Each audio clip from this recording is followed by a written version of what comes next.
ఎక్కడ చూసినా విధ్వంసంతో, తుగ్లక్ విధానాలతో, సైకో ప్రవర్తనతో రాష్ట్రాన్ని అతలాకుతలం చేశారు.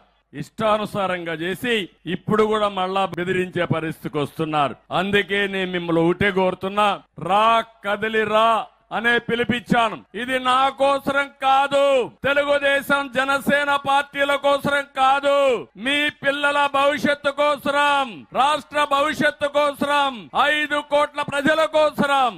ఈ విషయం మీరందరూ గుర్తుపెట్టుకోమని మరొక్కసారి విజ్ఞప్తి చేస్తున్నా. నిన్న సిద్ధం అనే మీటింగ్ పెట్టాడు. నువ్వు సిద్ధం మీటింగ్ ఏమో తెలియదు గాని, నువ్వు సిద్ధం అంటే నువ్వు టికెట్లు ఇచ్చిన వాళ్ళందరూ పారిపోతున్నారు. మాకు మీ టికెట్ వద్దు బాబు అని పారిపోతున్నారు.